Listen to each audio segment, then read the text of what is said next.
What's good, YouTube? It's your boy JusticeXFalls. We back at it again with another video. Today we're looking at the PlayStation Portal review. This is the first review I've seen, the first official review. I guess the embargo is lifted or CNET got the first dibs, but this just popped up in my suggestions in my sub box. So I figured let's jump right on and let's see before anybody else gets to it if they haven't already. So all right, so self-explanatory. So what do I usually say? So without further ado, let's get to the video. Handheld gaming space with the new PlayStation. Sony is re-entering the handheld gaming space with the new PlayStation Portal remote player. It's a streaming handheld that needs to be connected to a PS5 at all times. I've had the Portal for a couple days now, so I'm going to tell you what you need to know, how to use it, and see if it can fit into your gaming setup. Unlike Sony's gaming handhelds of the past, the PlayStation Portable and the PS Vita, you gotta have the OG PS 1000 or the 3000. I would say this because this right here is the 3000. I had the 3000, and you gotta have the OG OLED PSP Vita just because it's an OLED screen. Like who was doing OLED screens in 20, what was it? Those was 2014 this came out, 20 whatever. OLED screens weren't really as common as they are now back then. The Portal is strictly a remote play device.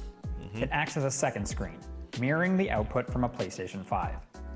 This makes it a companion or accessory to the PS5, not a dedicated platform on its own. If you don't have a PS5, the Portal will not work. This handheld is meant to be used when your main TV isn't available, or you want to play your PS5 games in a different room, like laying down in bed.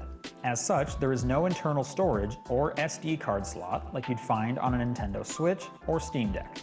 Along the top, you'll find the power button and two volume buttons on the opposite side. On the back, you'll find a 3.5mm headphone jack and a USB-C port for charging. Next to the power button is the PlayStation Link button.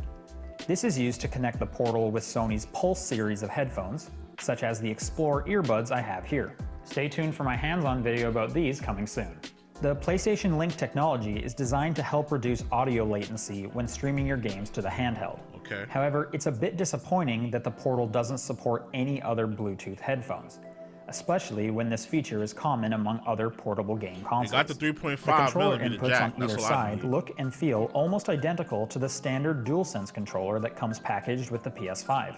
The only differences are that the analog sticks on the Portal are slightly smaller, and the touchpad that sits in the middle of the DualSense has now been incorporated into the touchscreen. When using the screen, a glowing rectangle will illuminate near where your thumbs sit, so you can access any touchpad inputs from either side.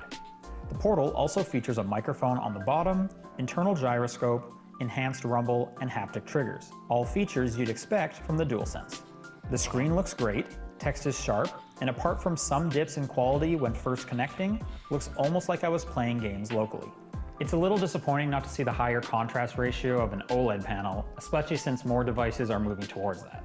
Yeah, that should have been OLED out the box. Has an 8-inch LCD screen that should have been OLED out the box. 1080p signal at 60 frames per second.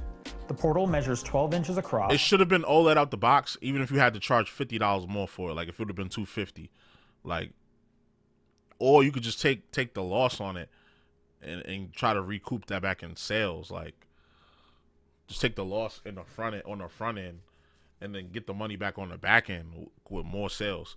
Because this being the LCD screen, I think it kind of hurts its value. Me, I was going to get it anyway because I'm a content creator, but if I wasn't a content creator, I probably wouldn't have bought this. And is just under 5 inches in height while weighing 529 grams. This puts it just above the Nintendo Switch OLED in both size and weight, while measuring about the same size but weighing less than a Steam Deck, all while having a larger screen than both of them. When using the device, you'll wake it from sleep, then unlock it by pressing the PlayStation button near the top left corner of the screen. From there, it will automatically send out a signal looking for your PS5. Your PS5 will need a couple options turned on to allow remote play. In Settings, go to System, Screen. From there, then unlock having a larger screen than both of them. When using the device, you'll wake it from sleep, then unlock it by pressing the PlayStation button near the top left corner of the screen. From there, it will automatically send out a signal looking for your PS5. Your PS5 will need a couple options turned on to allow remote play. In Settings, it has to be running some sort of OS. Like, this is gonna get hacked. Like, they're gonna use that USB jack to to crack that shit. Sony, like the hackers have been notorious for getting inside of Sony's both their hardware and their software. So this thing is gonna get hacked. I can't wait to see what the community does with it. Settings, go to System, then Remote Play, and then toggle on Enable Remote Play. This will allow you to wake your console using just the portal. But remember, you're basically controlling your PS5 from a different location, so you'll need to still turn it off or put it back into rest mode when you're done. Simply shutting down the portal will leave your home console turned on. Depending on how close you are to the PS5, will determine how long it takes to find the console and wake it from rest mode. You can also do this from outside your home network.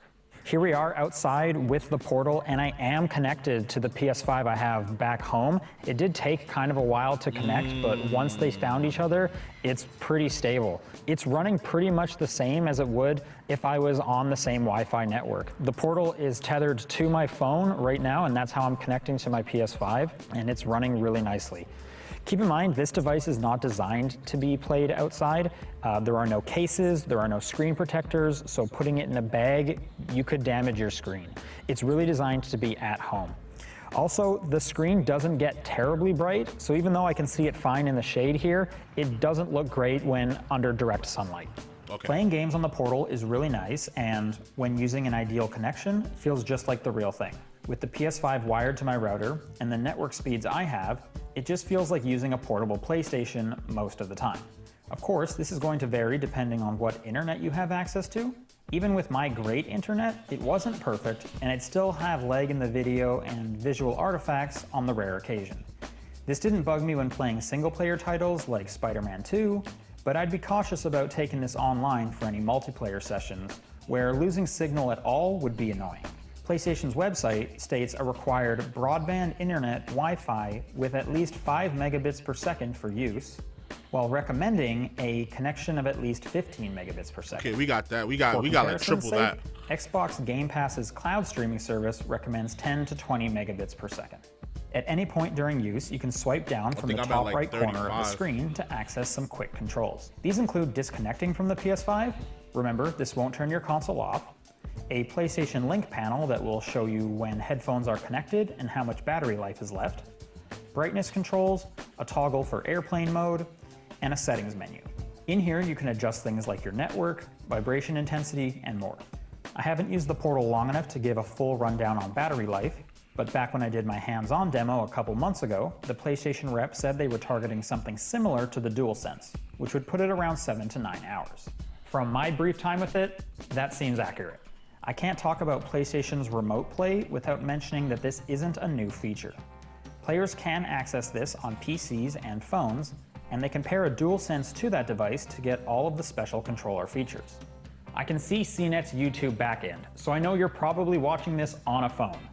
And since you need a PS5 to use the portal, you definitely already have a DualSense lying around somewhere. There's also Chiaki, which is an open source program for Steam Deck users to remotely play their PS5s. The one area that the portal has been beat is that since it's a dedicated PS5 streaming device, it can connect and quickly get you remotely gaming. Other than that, the portal is very similar to using Remote Play on one of these other devices. Which brings us to the price.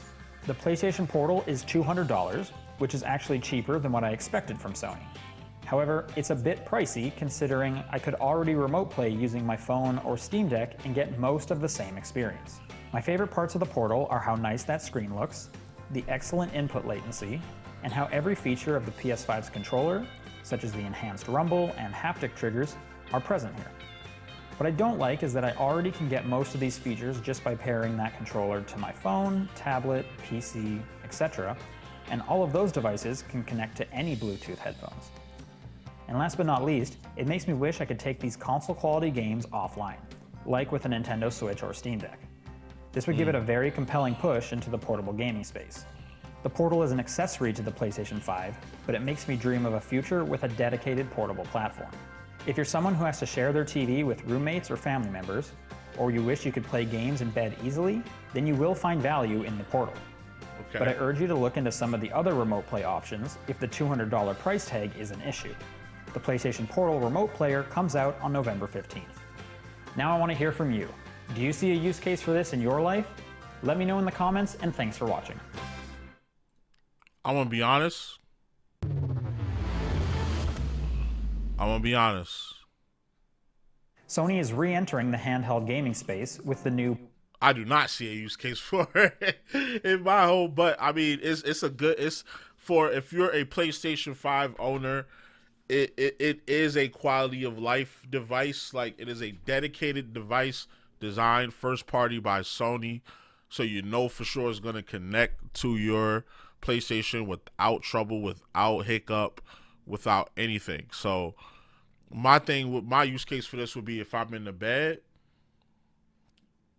about to go to sleep, but I can't sleep yet. I just lay down and play PS5 in my bed, or if I'm working, I'm at my work setup and it's a little slow. I can just whip this out, bang. Now I'm playing PS5. When I want to go out, that's when I can do a Chikari or do a remote play on a device that's more suited for the PS5 to be played outside, for the device to be played outside. So yeah, that's what I would see. That's what I would see this for. Like, if you got the $200, I would say, if you got the $200 and you're curious, just get it. If you're on the fence about it, just don't get it. You got to just know for sure that you want this product, because you know what it's for. Like, it's not like, I feel like it's going to get hacked, obviously, at some point. Like, these guys are going to find a way. They're going to break this thing open and find a way to, like, jimmy it and do things it ain't supposed to do on there, because it has to have some type of OS on there, and it's probably like Android or some proprietary Sony thing. But like I said, Sony's been getting hacked since 2011, probably before that. So they're gonna find a way to get inside this thing. So I do like the fact that the screen has the touchpads on the screen, because I was wondering, like, okay, that touchpad is kind of useful sometimes. So what are they gonna do for that? And then boom, there you go. It's gonna be on the screen. I knew that already, but it's good to see it confirmed in an official review, because this is the first official review I've seen. So I'm getting mine on the 15th. So today is the 13th. So that's 2 days from now. It should be delivered here by then. I was trying to check while we was doing the video. I was trying to check to see if my card was charged, which means that the item shipped already. But my phone is acting up, so I don't know what's going on with that. So we'll check it after. So expect a video from me. Expect a little review from me. And yeah, I can't wait for it. I can't wait to get my hands on it and use it. So let me know what y'all think in the comments, though. So you already know the vibes. Like, comment, subscribe, all that good stuff. It's your boy JusticeXFalls. We out. One.